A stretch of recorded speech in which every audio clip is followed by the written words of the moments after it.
Hi, welcome to Practical Access. I'm Lisa Deeker. And I'm Hines. And tonight, Lisa, we're going to be talking about creativity, which we left off with last time. And it's an interesting topic because honestly, I don't think either one of us are really that creative. So I can't wait to let you start with creativity and what it means in education and special education and what can we do to promote it. Well, so first of all, I am going to push back on that statement. I actually hold a couple of patents. I think I'm fairly creative, but maybe not. Okay, but anyway, we'll go there later. So we'll not make it all about us to start with, but I do want to go down that rabbit hole later and talk about my elementary report card. It'll be a good laugh for everybody. But anyway, I really start with thinking about creativity as not just having a skill, but actually sharpening that skill. And I'm a big lover of Malcolm Gladwell's work about the tipping point that says, once you got 10,000 hours of something, you are an expert. That's a long time. For those of you who are classroom teachers or those of you who are parents, it's several years into both of those tasks that you kind of reach that tipping point and get your skill set. If you're like me and only had one kid, you maybe never reach your tipping point. I'm not sure. You got to double whammy that. But what I think is interesting is, for all kids, we really give them lots of choice and let them pick and choose things. Whereas I think sometimes we want to harbor kids with disabilities to, they must choose this or they must choose that. And I think choice is important, but I think once a kid feels a spirit of creativity and motivation and engagement, we need to make sure that we help them focus in that area long enough to become that expert. And what Gladwell found in his research is, the best violinist isn't the one who was the best in playing, it was the one who persevered. So I think creativity and perseverance really have to go together to kind of reach that pinnacle. That's kind of my beginning thoughts, but that's a little dry and boring. I'm sure you have something a little more exciting for us. Well, I don't know that I have anything more exciting after you've scolded me, but you know, truth be told, of course, we're both creative in our own ways, Lisa. That's true. I was going to say, you're extremely creative, lady. Yeah, but it's funny because, a lot of people think of creativity as, they equate it really with artistic ability sometimes. Yeah, and well, that I don't have. I think, well, that's what I was referring to. But I think we limit our thinking about what creativity really is, and we limit it to, art or music and some of these traditionally creative fields. So you mentioned the idea of being creative in putting new things together to apply for a patent. Certainly, we both have a lot of experience in doing things like that, taking existing things and making something new. And creativity also in the area of things like writing. But it's funny because I think when teachers try to teach something like creative writing, they assume every student understands and has the capacity to just conjure ideas to put things together in a new and original way. And with my own kids and with students that I've taught in the past, I've found that that's just really not the case always. So I think when it comes to creativity, I think the first step is to allow ourselves to give people the opportunity to explore creatively. Even from a really young age, we teach kids, color inside the lines, which is the opposite, honestly, of creatively interpreting, this image. I think that when I think about creativity is to start thinking about stretching the bounds and teaching kids, when to express themselves in this format versus this format, and understanding that not all students have the same ability to creatively come up with something unique themselves. So sometimes you might put some interesting words or prompts over to the side if I was doing something like creative writing, or a story starter to get them started. But in the spirit of creativity, you could use one of my story starters, or you could come up with your own unique story. And telling stories verbally and getting kids to think in a silly way. There's lots of improv games that you can find online. The ABC game where you tell a story with first person has to say a word with A, the next person with a B, the next person with C. So all of these kinds of things, it starts with divergent thinking, I think. When I think of creativity, it's how do we encourage people to think divergently when in schools, we've constantly been telling them that there's one way to do everything, and this is how it's done. Yeah, and it's funny. I think of when I think of creativity, I go back to my own experience. You can only imagine the trauma I still receive of having that C on my elementary report card. And yes, my friend Dr. Hines, it was in art, and it was justified. I think C was generous. Still today, that's not my skill set.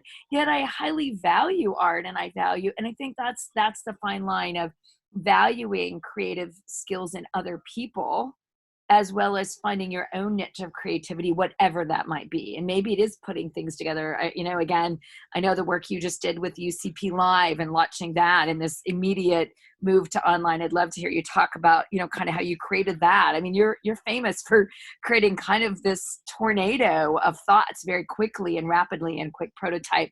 And that's your gift. And I think you've learned to be known for that. And I think that's true for people with disabilities, whether it's, and I always think about, the different types of intelligence, whether it's musical.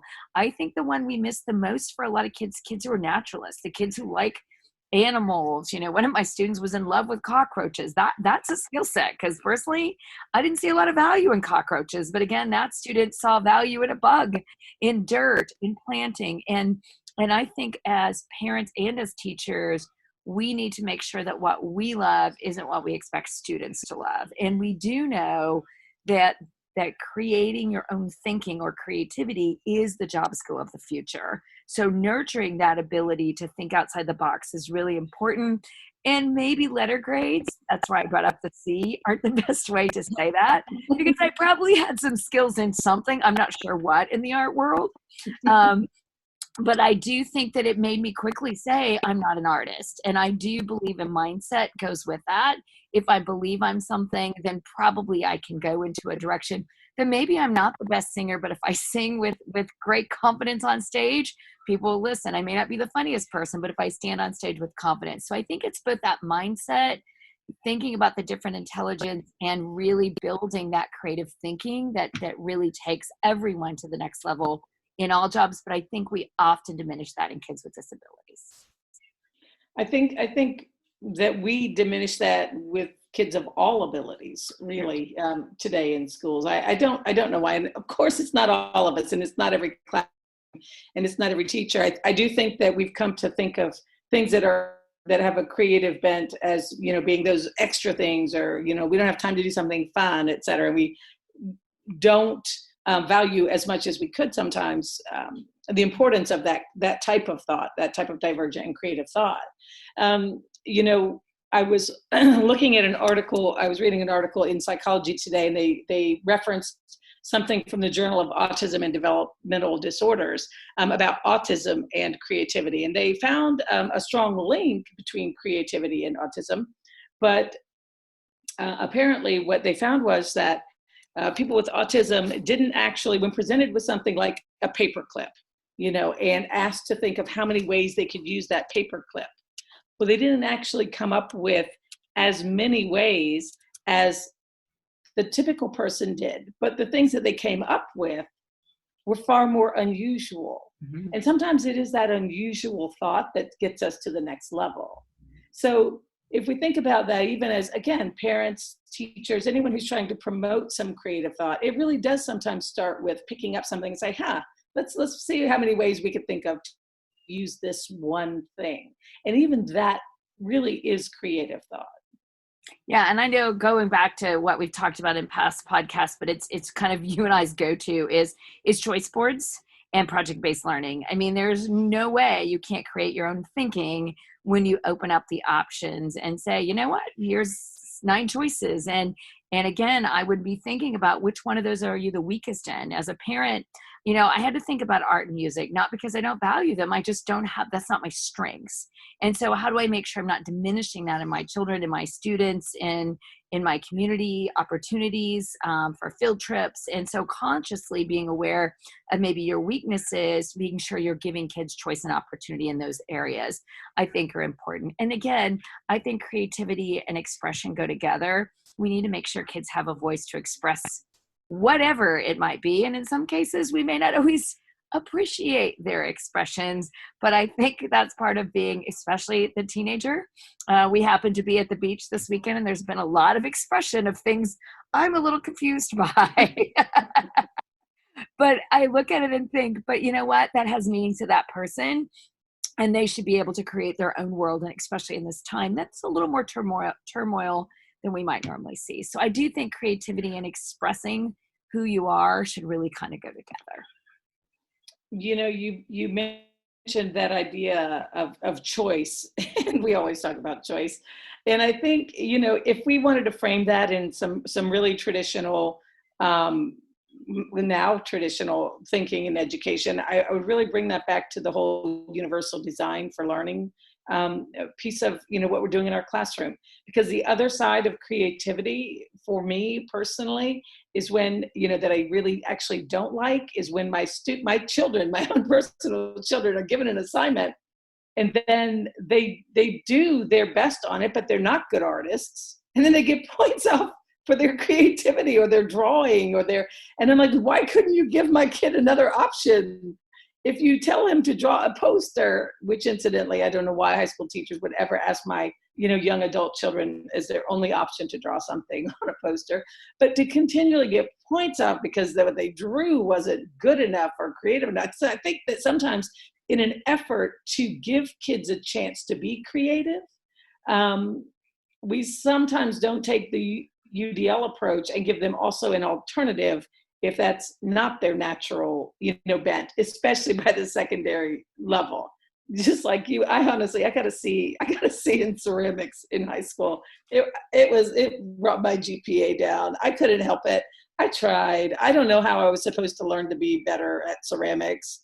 I made ugly things. I couldn't help it. So, you know, and yet I had to take an art class, and I knew I was just going to fail miserably at any of them. So I do think that, you know, the other side of it is, you know, the choice part really does matter. And we frame it in universal design for learning. I do think kids, you know, should always be given exposure to different ways of thinking about things, but options ultimately, you know, in how they express it. I would say one other thought about the creativity piece is if you're looking to promote creativity, every classroom could easily have, you know, a creator space. You know, we talk a lot about, you know, maker spaces, et cetera, but we should definitely have creator spaces in our classroom where kids could go and create and tinker. So whether we make it technology-based or art-based or whatever, all of these pieces together, definitely one layer I think every classroom should have moving forward is that space to create. Well, and I'm gonna wrap us up with this side. We do love art teachers. Okay, we may not have had great grades, but we love art teachers. PE music. We think you are the backbone of actually building academic skills. And my go-to is always, you know, when you make that makerspace, consult the speech therapist, the PT, the OT, the PE teacher, the music.